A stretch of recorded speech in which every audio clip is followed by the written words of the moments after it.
বোরো মৌসুম শেষ হওয়ার পথে। আর কিছুদিনের মধ্যেই ফসল কাটা শেষ হওয়ার কথা। এর মধ্যেই দেশের উত্তর পূর্বাঞ্চলীয় জেলাগুলো শুরু হয়েছে বন্যা। বণিক বার্তার নিয়মিত পডকাস্ট আয়োজনে আজ আমরা কথা বলবো এই বিষয়টি নিয়েই। আমাদের সঙ্গে আছেন বণিক বার্তার নিজস্ব প্রতিবেদক নুরুজ্জামান খান। নুরুজ্জামান খান, আপনাকে বণিক বার্তা স্টুডিওতে স্বাগতম। ধন্যবাদ আপনাকে। দেশের উত্তর পূর্বাঞ্চলীয় জেলাগুলোয় চলমান বন্যার বর্তমান পরিস্থিতিটি কী? দেখেন, আমি যদি বলি যে উত্তর পূর্বাঞ্চলের হাওড় এলাকার যে জেলাগুলো আছে সেগুলোতে অলরেডি নেত্রকোনা, সুনামগঞ্জ, মৌলভীবাজার, হবিগঞ্জে কিন্তু বিভিন্ন পয়েন্টে আমরা বিপদসীমার উপর দিয়ে পানি প্রবাহিত হচ্ছে এবং অনেক উপজেলা অলরেডি বন্যায় ডুবে গেছে। তো আমরা বিকেল ৩টায় আবহাওয়া অধিদপ্তরের একটা প্রতিবেদন যেটা আমি পেয়েছি, সেখানে তারা বলছে যে আগামী ২ দিন এবং ৩ দিন, আগামী তৃতীয় দিন ভারী থেকে অতি ভারী বৃষ্টির সম্ভাবনা রয়েছে বিশেষ করে হাওর অববাহিকায়। তো সেক্ষেত্রে বলা যায় যে আপাতত বন্যা পরিস্থিতির উন্নতির কোনো লক্ষণ দেখা যাচ্ছে না, কারণ তারাই আবহাওয়া, আমরা যদি বলি যে পানি উন্নয়ন বোর্ডের বন্যা পূর্বাভাস এবং সতর্কীকরণ কেন্দ্র, তারা বলছে যে এই হাওর অববাহিকার জেলাগুলোতে আগামী ৩ দিন নিম্নাঞ্চলগুলোতে প্লাবিত হওয়ার শঙ্কা রয়েছে এবং তারা সেই সতর্কবার্তা এখনও দিচ্ছেন। বোরো মৌসুম এখন শেষ হওয়ার পথে। আর কিছুদিনের মধ্যে হাওড়াঞ্চলে ফসল কাটা শেষ হওয়ার কথা ছিল। এর মধ্যে এই বন্যাটি শুরু হলো। এই বন্যার কারণে হাওড়াঞ্চলে ফসলের ক্ষতিটি কেমন হতে পারে? বাংলাদেশে 7টি জেলা নিয়ে হাওর গঠিত। তার মধ্যে সুনামগঞ্জ, নেত্রকোনা, কিশোরগঞ্জটা হলো যে বৃহৎ এলাকা। এই 3টা জেলাতেই চলতি মৌসুমে 25 লাখ টনের উপরে আমনের লক্ষ্যমাত্রা রয়েছে বাংলাদেশ কৃষি সম্প্রসারণ অধিদপ্তরের। জাতীয়ভাবে বোরো যেটা উৎপাদন হয় তার 20 থেকে কোথাও কোথাও বলা হয় যে 30% পর্যন্ত অবদান এই হাওর অঞ্চলের।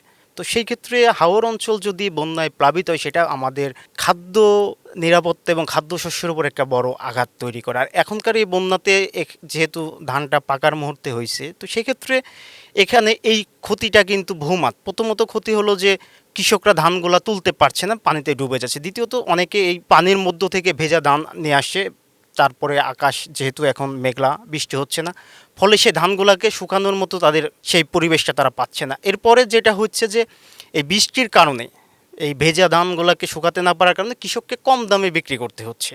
ফলে এই যে ধানটাকে উঠিয়ে নিয়ে আসা হচ্ছে, সেই ধানটাও নষ্ট হওয়ার একটা ঝুঁকি আছে। ফলে কৃষকের ক্ষতিটা কিন্তু বহুভাবে হচ্ছে। শোনা যাচ্ছে যে অনেক ক্ষেত্রে কৃষক চেষ্টা করেও পানির নিচ থেকে ধান কাটতে পারছেন না। কী কারণে? এটা না পারার কারণটা হলো যে পানিটা অনেক জায়গায় বেড়ে গেছে। বেড়ে যাওয়ার কারণেই হলো যে আপনার যদি আমরা বলি যে ধানটাকে আপনি যখন উঠাবেন, উঠানোর জন্য তো আপনাকে কাটতে হলে তো ধানটা দেখতে হবে। এখনকার পানি কিন্তু উজানের ঢল আসার ফলে পানিটা অনেক ঘোলা। আমরা বিভিন্ন জায়গায় কথা বলেছিলাম প্রতিনিধিদের মাধ্যমে, সেখানে পানিটা ঘোলা। ফলে তারা ধানটা যে পানির নিচ থেকে নেবেন, কোথাও কোথাও কোমর পানি, কোথাও কোথাও গলা পানি হয়ে গেছে হাওর গলাতে। ফলে ওই ধানটা কাটার মতো আর অবস্থায় নাই। তারপরেও কৃষক চেষ্টা করছেন, অতিরিক্ত পানির কারণে সেই ধানটাকে তারা কাটতে পারছেন না। পানিতে তলিয়ে যাওয়া ধান গাছের ক্ষতির ধরনটি কেমন হতে পারে?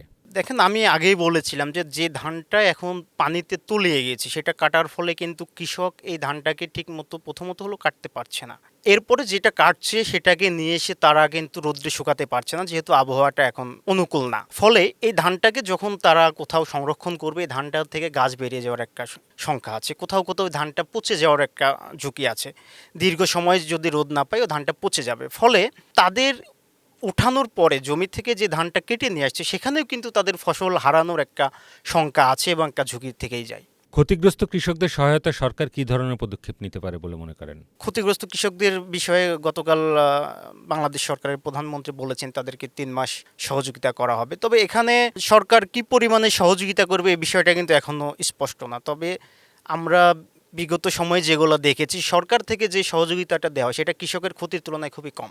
কৃষক এখন অনেক কৃষক আছে, বিশেষ করে হাওর অঞ্চলে যে কৃষকগুলো আছে, তারা কিন্তু অধিকাংশই তারা দাদনের মাধ্যমে ধান চাষ করে, কেউ লিজ নেয়। ফলে তাদের ক্ষতির পরিমাণটা অনেক। কৃষক এখানে সরকার কৃষককে কতটুকু সহায়তা করবে বিষয়টা এখনও যেহেতু স্পষ্ট না। তবে এখানে কৃষককে সরকার আর্থিক প্রণোদনার পাশাপাশি আগামী মৌসুমের জন্য তাদেরকে বীজ, সার, জমি প্রস্তুতের জন্য বিভিন্ন ধরনের মেশিনারিজ দিয়ে সরকার এখানে সহযোগিতা করতে পারে বলে আমি মনে করি। যেহেতু দেশে চালের প্রধান সরবরাহটি আসে বোরো মৌসুমের ফসল থেকে এবং এই বোরো ফসলেরই একটা বড় অংশ আসে হাওর অঞ্চল থেকে, তো বর্তমান পরিস্থিতিতে চালের সরবরাহ চেইন ঠিক রাখতে সরকার কী ধরনের পদক্ষেপ নিতে পারে? যে পরিমাণে চাউলের চাহিদা আছে প্রতি বছর, তার চেয়ে কিন্তু আমরা সরকারি যে ডেটাবেসগুলো বলে তার চেয়ে কিন্তু বেশি উৎপাদন হয়। এরপরেও আমরা বিভিন্ন সময় ক্রাইসিস দেখতে পাই। ক্রাইসিসটার পিছনে অন্যতম একটা কারণ থাকে হলো যে বাজারে একটা মধ্যস্বত্বভোগীদের একটা নিয়ন্ত্রণ থাকে। সরকার এখানে যে কাজটা করতে পারে যে বাজারটাকে নিয়ন্ত্রণ রাখার জন্য এখানে একটা সরকারের একটা হস্তক্ষেপ রাখতে পারে বাজারে, যে এখানে মধ্যস্বত্বভোগীরা যেন কোনো ধরনের সুবিধা নিতে না পারে। এর বাইরে যদি মনে হয় যে সরকারকে আগাম এখানে একটা চিন্তা করতে হবে যে আসলে আমার কতটুকু আমরা এই বছর ধান বা চাল পাবো এবং কতটুকু আমাদের প্রয়োজন আগামী সামনে আমনের আগ পর্যন্ত, সেক্ষেত্রে সরকার একটা প্রক্ষেপণ করে প্রয়োজনে আমদানি করতে পারে। আমদানি এখনই না, যখন একটা প্রস্তুতি রাখা যে আমাদের এটা যখন মজুদ শেষ হতে যাবে তখন আমরা প্রয়োজনে সামান্য আমদানি করব। এর বাইরে যেটা করতে পারে যে সরকার এখন কৃষকের ক্ষতিটাকে নিরসনের জন্য সরকার ধান ক্রয়ের একটা সিদ্ধান্ত নিয়েছে। প্রতি বছরে যেটা করে সেটা 5 লাখ টন, খুবই কম, খুবই কম। আমার কাছে মনে হয় যে কৃষকের ক্ষতিটাকে নিরসনের জন্য সরকার এই জায়গাটায় ধান ক্রয়টা আরেকটু বেশি করতে পারে। পাশাপাশি আরেকটা হলো যে এই বছরও সরকার ধানের দাম যেটা নির্ধারণ করছে গত বছরের সমান, এটা নিয়ে অলরেডি একটা কথা হচ্ছে বা বিতর্ক হচ্ছে, কারণ গত বছরের তুলনায় এবছর কৃষকের কস্ট অফ প্রোডাকশনটা বেড়ে গেছে, জ্বালানি তেলের দাম বাড়া সহ সব মিলিয়ে খরচটা বাড়ছে। কৃষি বিপণন অধিদপ্তরের হিসাবে গত মৌসুমে বোরো উৎপাদনে প্রতি কেজিতে কৃষকের খরচ হয়েছে প্রায় 33 টাকা। সেখানে 36 টাকা ধানের দাম মূল্য নির্ধারণটাকে কৃষকরা এটাকে সন্তুষ্ট না। তারা বলছেন যে তাদের প্রকৃত খরচটা এর চেয়ে বেশি, কারণ এখানে তাদের নিজের শ্রমের বিষয়টাও থাকে। ফলে সরকার যেটা করতে পারে যে এখানে ধানের দামটাকে আরেকটু বাড়িয়ে বাফার স্টক করতে পারে, ফলে কৃষকের ক্ষতিটা অনেকটা কমে আসবে বলে মনে করি। নুরুজ্জামান খান, আপনাকে অনেক ধন্যবাদ আমাদের সময় দেওয়ার জন্য। আমরা নিয়মিতই আপনাদের সামনে হাজির থাকবো এমন নানা বিষয় নিয়ে। আমাদের সঙ্গে থাকুন, চোখ রাখুন বণিক বার্তার ইউটিউব চ্যানেল, ফেসবুক পেজ ও টিকটকে। ধন্যবাদ।